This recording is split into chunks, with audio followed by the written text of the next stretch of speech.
I wanted to welcome Julian Dawkins to Proud Product Peeps today. Julian is an amazing individual. He helps aspiring young individuals and mentors them. But he is one of the most positive, happy, joyful people that I've ever met. And this is a treat for me to have him on the show. Welcome, Julian.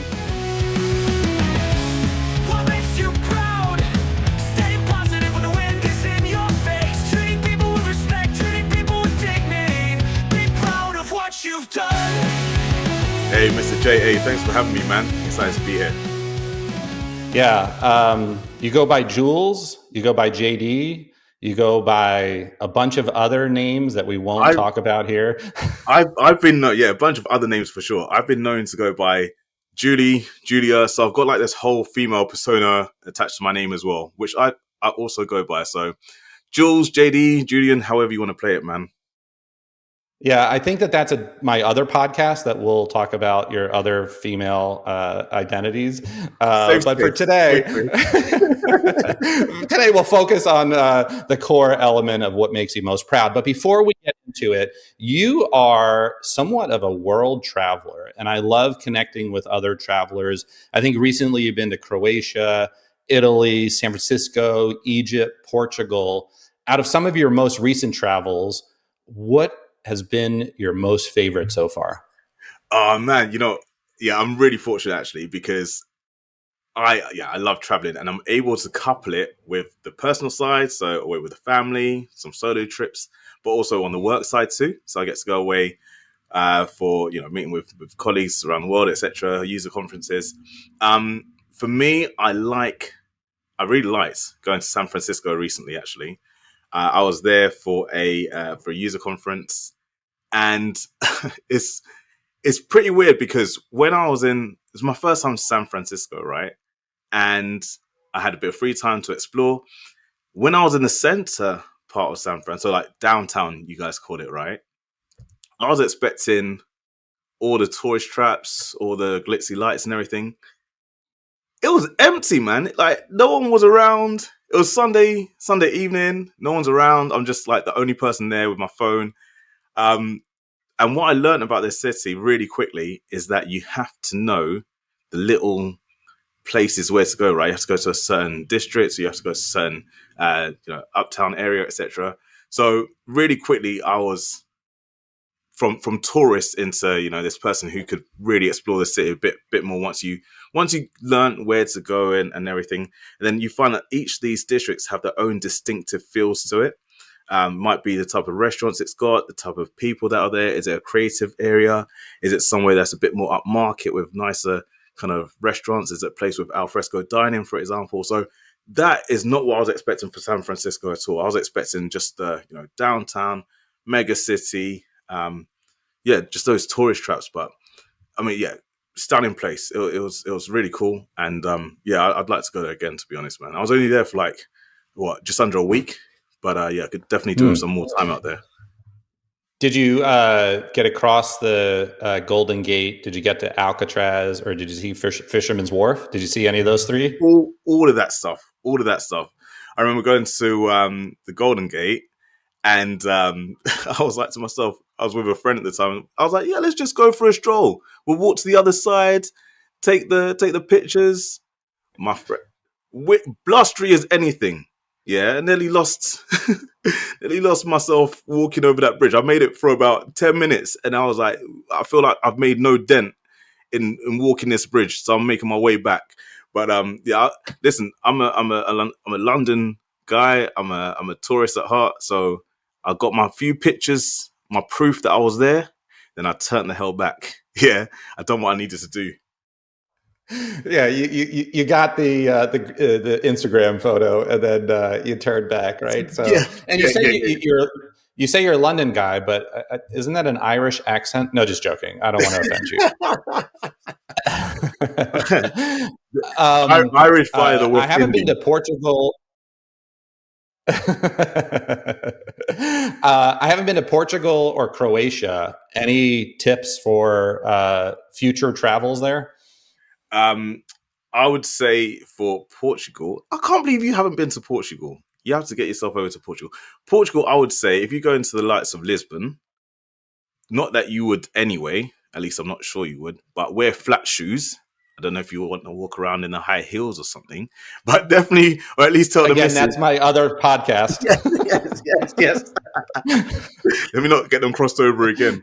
Tell the missus then, tell the missus at least, wear the flats because that place is hilly as anything. But Mm, but what's nice as well is that once you arrive in Lisbon and you put the bags down in the Airbnb or wherever, go get lost, and I guarantee you'll be able to find yourself again within an hour or so. But get lost, literally. mm. That place is stunning for like the food, the the ambience you get when you're around there as well. It's such a nice vibe. You feel safe. You feel you don't feel like a tourist so much. You could be there with friends, with family. Um, so I would say hit up Lisbon, wear the flat shoes, but also make sure you're there for the evening time as well, because people aren't really eating so much during the day. Everything starts a bit later on, so you're eating from like 8, 9 o'clock in the evening. And that was something new for me. I was like, why is this restaurant empty? Like, is there something I don't quite know? It's 7 o'clock. No, everyone Yeah. does everything a bit later, even on a weekday. So I guess like Spain, right? Like, I mean, there's, yeah, the later. And as someone who prefers to eat at like 5:30, 6 o'clock, I'll out myself, like waiting that long. Like you got to have an extra meal during the day. Hey, but since I last saw you, I have all these tattoos on my arm now. And half of them on my upper arm are passport stamps that my son's girlfriend drew of places that we've been as a family in Europe. And so Portugal ideally would be one of the next ones. But my family now is like, are we going to go someplace purely because you want to add to your tattoo collection, or do you want to actually go there? And I'm like, a little bit of both. I did not have you down as Mr. Tapman, to be fair. I don't know. I like it and definitely add Portugal to that stamp list. But yeah, I like the idea of having passport stamps tattooed every time you go somewhere, man. That's pretty nifty, actually. I didn't have you down for that. Maybe Yeah. that's the other podcast we discussed that one on as Yeah, well, right? the third podcast. Yeah. Midlife crisis tattoos. That's the name of the You said podcast. it, Yeah. man. You said it. I didn't say anything. You got the topic right there. Yeah, all of the ones on my arm are, somewhat serious. Like it's the family logo, like I showed you earlier. It's like, a broken clock to stay in the moment. I did get a quasi joke tattoo that I thought my son was going to love. It's a Nike swoosh on my foot, right where the Nike swoosh would actually go. And it's the only one that's not on my arm, and I don't regret it because it's kind of funny. But like, it was like a 20-second laugh, and then he moved on to something else. Yeah, okay. I had a similar thing. Yeah, my mom's 40th. I got her name tattooed on my arm, and I was like, yeah, mum, happy birthday. Guess what? Got your name tattooed right here on my arm. Check it out. And yeah, similar to your son for like 5 seconds. She's like, wow, amazing. Yeah, where's the actual gift? Where are we out for dinner tonight for my 40th birthday? Where are we going? And I'm like, there's like this like spotty teen who's like gone all out on spent hundreds on a tattoo, and yeah, all for this Yeah, 10 yeah, seconds. exactly.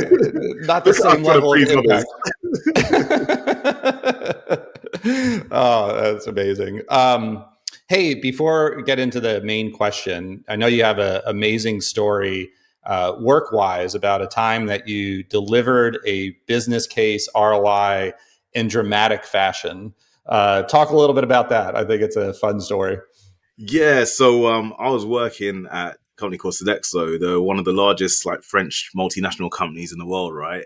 And for the business unit that I was working in, we were trying to get this new some funding basically from the co-board from the senior stakeholders, get them to give us funding for this new project, which wasn't so much important, right? But I deliberated over this really complex actually business case. I put it together over a period of time, and I thought I was really smart at the time. I thought, you know what, my approach will be get each one of the co-board members to, on a one-on-one basis, get them to agree to it. Spend 15 minutes quickly going through it with them, maybe over a coffee even, get their buy-in. And then before you know it, boom, we'll get it approved, and we'll get the funding on the way. This process was months in the work. For months, I was trying to get FaceTime with these stakeholders. No buy-in. No one was latching on, and it was super frustrating. What was most frustrating is that the business case was getting more complex by the day. Prices were increasing. So I just thought, I'm sick and tired of knocking on doors and just asking for these favors, and no one's giving me the FaceTime that I need. So I knew that on one of the days, they were called the comics board, right? Board of directors. I knew they were meeting in the big boardroom upstairs, and I said to myself, you know what, right? Let's get some kahunas out, and let's just go in and see if we can get them all in one to sign off on this business case, right? It's just been going around the houses for too long. So I was waiting outside the room for a little while, trying to build up the courage to just enter in somewhere where obviously I wasn't invited at the time. I was quite junior in my role back then. And I just rocked up inside, smiling some teeth, and I just paused the presentation and I said, team, give me 30 seconds. I got something for you. And I just gave them the snippet, bullet points of the business case. I said, here's why we need it, and here's how we're going to get there. And I had the actual physical copy in my hand. I made sure it was nicely binded, laminated. It looked real nice and smooth. And I had a copy for each one of the comics members. And I literally slammed it down on the table in front of each one of them in a very nice, gentle way, as you'd expect Oh, from of course. me. Of course, yeah. Nothing too aggressive. And for something that I've been working on for months, no bite. The approval process was meant to take something like a month to get approval for. In less than 10 seconds, they looked around the room at each other, FD at the time, the managing director, all these other members, and said, approved. Now get out. Just like that. I got it done. So, man, I had to pat myself on the back for that. And actually, I waited outside for a little bit longer just to catch one of them afterwards. And yeah, I literally got a pat on the back from each one of them then. And being like, what was I then? Like 24, I think, at the time. Just to get that bit of encouragement on the back, like, yeah, good job. Yeah, I see what you've done there. It was underhand, but well played. I really like. That was really sentimental to me, and something different to my usual approach. So yeah, I was really happy with that. Yeah, I mean, but it proves that there are times and moments that you got to be bold and take a chance, and you got to rely on your own confidence that, hey, like, what's the worst that this could be? It could go another 6 months and not hear from them again. There's a moment in time to be bold. I love that story. Yeah, I was really happy with it. And when I told others, they simply didn't believe me. They was like, there's no way you got a French company, who are very stiff upper lip to just change their processes like that and get approval. Yeah, right. And I was like, no, believe me, honestly. So it was like the like some kind of secret saga in the business, this guy got approval in less than 10 seconds. But it worked, fortunately. Yeah, no, that's amazing. There's a few different moments in my career when I was in pre-sales. We'd have to fill out these RFPs. You'd have to show up and do a demo, and you have to follow their exact order of things. I got to a point where I'd do like this mystery shopping, where I would understand what it was like to be, interact with their customer service and so on and so forth. And we showed up to this one meeting at Wells Fargo in San Francisco, and I had a 21-page report on their customer service that I experienced personally.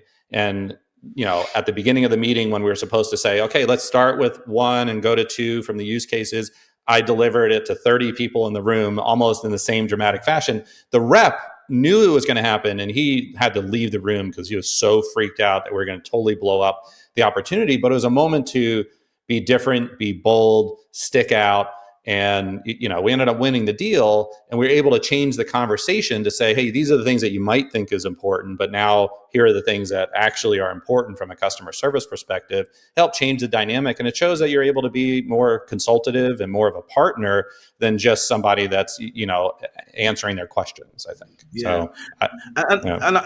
And just on that as well, I think it's good to show that you got the audacity to think outside the box as well, right? Because you could take the standard approach in which you're going to get the standard kind of responses, but yeah, to do something different is risky, but yeah, sometimes you got to just do it, right?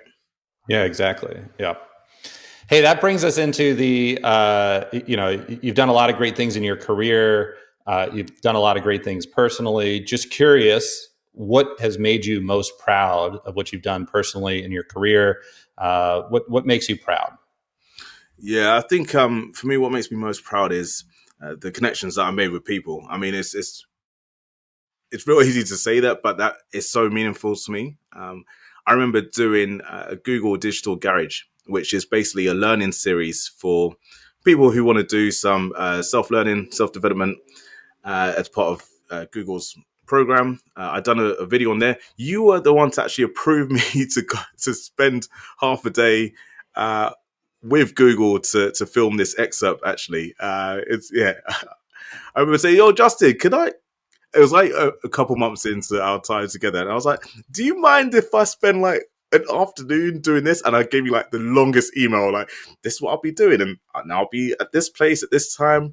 And he was just like, "Go for it, yeah." Like, why the long written email? But anyway, I spent an afternoon with them filming, talking about my experiences, how to network basically via LinkedIn, and the power of it. How to template your message to people, how to understand what kind of people you should be following, etc. Anyway, on the back of that, what I'm most proud of is that I still have people, even though we filmed that nearly 5-6 years ago, I still have people to this day hitting me up saying, "Wow, thank you so much for your contribution to that course. You really helped me on my journey to finding this role that I'm in now." Um, People from all around the world. I've had people from Ethiopia. I've had people from South America, people from Northern Europe, everywhere hitting me up to say, this is how that snippet, that video that I'd done, which was about 15 minutes long, how it helped them in their career. And I think why I'm proud of that is because I took so much time just really sharing my own story, but not in a way of sharing for sharing's sake. It was like a tangible story. So saying, this is where I was, this is the change that I made, and this is where it took me. And left it down to the audience for them to decide, okay, how can I blueprint his story? How can I make it really relevant for me? How can I make it resonate to my own journey that I'm going through right now? So whether it was people who were already in a role that they were already successful and happy in, always people who were looking for the next role. I'm really proud of the responses I've had ever since, and it's so super meaningful to me just to know that I was able to touch all those people with just my advice, my own thoughts, really. And as a firsthand observer, I think that what makes you different than so many other people who might share a similar story in their minds in a similar way is your absolute authenticity and genuineness makes people feel not just that you're telling the truth and not just that you're being authentic and genuine, but that you actually care and you're not doing it for self-serving reasons. And I think that is truly who you are, authentic, genuine, without the need to self-promote. And I think that your story, I didn't know that you were going to talk about that is why you're most proud, but I rubber stamp that, like, that's who you are. That's truly who you are. Yeah, thank you. Yeah, it's true. I think it's only been the last couple of years actually that I've really turned around and said, okay, I can take the advice I give or helping people and turn it into something really, really meaningful actually. So what I've done now is do more work around mentorship, so helping those within people of similar background to myself. No, I didn't have any kind of professional to help guide me or give me advice as I was growing up. To be that person to people of my son's age. My son's 14 now, and no, his peers, giving something back to them is really important, and I find value in that. I didn't think about it before in terms of what it would actually mean for me, but I think it's just the responses I get back from people like this really helped me, or I really like the way that you engaged with this audience and you told this story. So, oh wow, if you like it, I can do it some more. It's no sweat off my back, and I've really got a love for it now. So I go out of my way to make sure that I'm I'm serving those people, whether it be my own community I mentioned before, or whether it's even now my workplace here.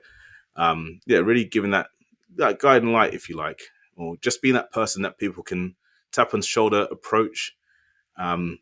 Giving something back to them is really important to me. Yeah, I mean that's so beautiful. It truly is because I mean even just you talking about that is one of the things that makes you most proud. I think that people do struggle, which is kind of the purpose of this podcast. I think people do struggle talking about the things that are positive from themselves that they offer to the community, to the world, to colleagues, to peers, and to be self-aware and introspective. That is helpful for your soul, for who you are, but it also magnifies and helps others 10, 20, 30x. Like, I think that's an amazing combination. And I think that's amazing. So, Yeah, I think Justin as well. Thank you so much for that. And I think one of the things that I always try to push to people is, it's not so much where do I fit in, how do I fit in? It's okay, how do you stand out? And just helping coax them along to understand their own unique attributes and make that stand out amongst a crowded place. That for me is like always the main goal. yeah, I mean that's somewhat relationship to. I'm a huge fan of Strength Finders. Talked about it on various people on this podcast, and it really is truly entirely about what makes you you, right? Like instead of focusing on your weaknesses, which is a traditional thing that everybody does because that seems like it's easy to fix problems than it is to emphasize and to double down on the positive sides. But everybody has a unique piece. Everybody has a unique trait, multiple traits. Everybody, to me, has good intent. You need to try to figure that out. Everybody has a place and the direction that they're going. And the more that you can help people figure that out or guide them through your own experiences, it becomes easier for them. So no wonder we get along so well. Like, I think that there's a camaraderie here with that same type of approach that, helping others however they need help in whatever fashion is a thing, and it's important. Yeah. If there was like a love language, which was, it's maybe the love language of gifting, right? Like you give into others, you see them thriving, you see them happy, that makes you warm on the inside. Maybe that's a love language of mine, maybe of yours as well. Yeah. Giving something Yeah. back, right? And I mean, and not to belabor the point, but I do think that a lot of people in my circle throughout my career have been told that is selfish to think that way, to think that, hey, I'm getting benefit by helping other people. That's truly not the case. Like, there has to be something that drives you as the individual to be the person that you are. And you need confidence, you need feedback, you need positivity, you need joy. And those are the things that bring out joy and positivity in you. And then that helps you magnify who you're reaching. So it's a great thing that shouldn't be diminished, that shouldn't be frowned upon. And it should be talked about more, that this is not a selfish thing to think. Yeah. Yeah, I'll too get off right. my soapbox. Reveal your real height. Yeah, right, exactly. Yes. So hey, there was I know you had earlier in your career that gave you some insight into business and how to think. There's another great story that you have about your experience being in a supermarket, working in that realm. Can you talk a little bit about that experience that you had? Yeah, I mean, for me, I take something out of everything, right? So I think the foundations of what I do today all stem from like early on in my career, and that includes when I was at university and I was as a part-time job stacking shelves um in a supermarket. And it was a very upmarket supermarket. I don't know if you've heard of Waitrose before. Yes. Very middle class, very UK, right? And I remember one of the managers there saying to me, bear in mind, I was studying English at the time. So my exposure to business in itself was somewhat limited. So I remember speaking to this supermarket manager of this brand new store, had the latest like till technology, very, very nicely spruced up. And I just asked a simple question, how are we performing compared to the big supermarket opposite us, right? So they've got their own car park, they've got their own assistants who help you as soon as you enter the store. They've got a whole array of tills that aren't just self checkout, so they've actually got a person behind it, and the footprint's just so much bigger as well, right? How are we competing? How are we doing compared to them? Because we're quite new as well. And he just said to me simply, "It's not how much we're making, is how much we're keeping. Um, and what determines how much we're keeping is by making sure that our customers are happy. Are happy. And the way that you make them happy is by serving them properly, giving them exactly what it is that they need, i.e., service, good recommendations of products, etc." And he literally just he left me with that, and we would have talks every now and then because I found him a really approachable person just to talk about business topics with. But that for me was the foundation of understanding just the real principles of business for me when it comes to customers, making sure your customers are truly happy. And that was of course like consumer led, but that stuck with me now into, I'm in the B2B world. So making sure that businesses that I serve that come under my remit, that they're properly looked after, thinking above and beyond, thinking of the human behind it as well. Who's making the actual purchase? What are the considerations that they've had? What are some of the stumbling blocks that aren't so apparent that they've had to overcome in order to be in this position to make a choice as to what vendor they're going to be selecting, right? All these little nuances I think about, sometimes I overthink about, because I'm always thinking at the end of the day that the human customer, like the consumer behind it all, which stems with me from those supermarket days. So yeah, I had that stick with me for the longest time, and it's important to me that everything that I've learned in throughout time, I take a little snippet of that, a little nugget with me as I develop and grow ultimately. You are one of the most introspective, self-aware people that I know. I love this so much. To be able to take different things like that, and everybody. There's a time where it's like, oh, the customer is always right, and now it's like, not necessarily the case. I do agree that whether it's somebody buying software or groceries, or I worked in retail for a while. You know, Customers don't have to be right to be happy. They have to be heard. They have to be appreciated in some way. There's a bunch of different factors into there. And I love that. I agree. Like, in order to compete, you do have to stand out in different areas. And sometimes it literally comes down to, do they feel like they're being treated like humans? And so that's an unbelievable relationship, especially in your product marketing world, understanding the personas. I don't know if you've seen those different, things on LinkedIn where it's like, if you just focus on a persona, who's 72, grew up in England, all that Yeah, stuff, and then one's Ozzy Osbourne, one's King Charles. yeah, King Charles. Like you're right. Like, if you don't understand intent and you don't understand, all those things, you're going to get it completely wrong, and you're going to miss both of them because you're not accommodating either. So I love that so much that it's what we it's what we keep.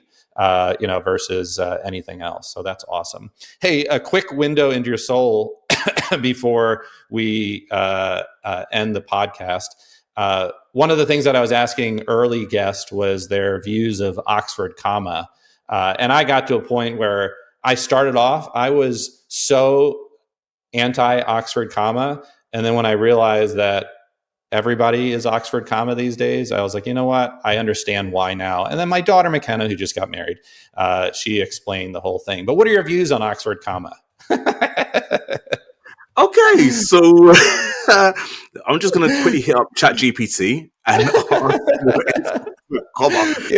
Please I always have to remind myself, what is Oxford comma? Where does the comma supposed to go? It's supposed to go before the and? Okay, that's Oxford comma. Okay, now I see it. But truly, didn't mean to, embarrass you at all. I actually want to know can you what your favorite. can you tell that I studied English now? Yeah, that was really a test to see how well you did. You got me. Yeah, that would have been funny if you said something like, "Hey, in London, we actually call it the Piccadilly comma."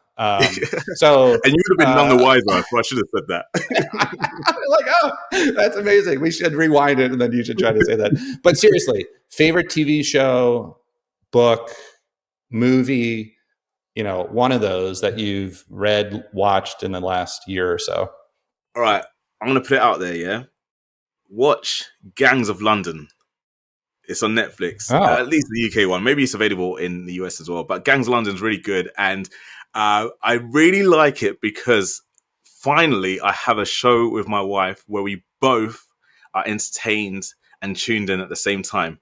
She is super good at guessing storylines before they happen, right? So whenever I'm watching something with her, I'm always like, "You've watched this without me. You've definitely skipped an episode ahead. Like, there's no question about it. How did you know that so and so was about to kill so and so? How did you know that?" And she's like, "Oh, I just get these things." Gangs of London, but had us both baffled. We didn't know which direction it was going to come. The acting is superb, and I know the name. You're thinking, bloody hell, Gangs of London. Like, you're just shooting and bit of this, bit of that. But it's really not. It's really sophisticated, and the acting on it is superb. It's based on a game actually, which is why there's so much gore in it. But no, I just really like it because it's finally something. It's more to do with like the watching environment. We don't know what's going to happen next. Both my wife and I have conspiracies behind it as well, so that just brings a whole another level of engagement around it. We both really look forward to it, and given our really busy lifestyles right now, it's something for us to just fully immerse ourselves into and suspend your disbelief, if you like. oh, nice. And Yeah, and yeah. there's a bunch of good 6-episode English shows on Netflix. I can't remember some of the recent ones that we've watched, but that definitely will go on my list. I assume it's one of those 6 to 8 episodes, not one of the American seasons. It's like 27. None of that stuff. None of that stuff. Yeah. All right, man. It was so amazing to connect with you again. So great to see your smile, feel your joy, your passion, your energy. Selfishly, this was super helpful for me, and really appreciate you joining the podcast. Thank you so much for having me, man. Appreciate it.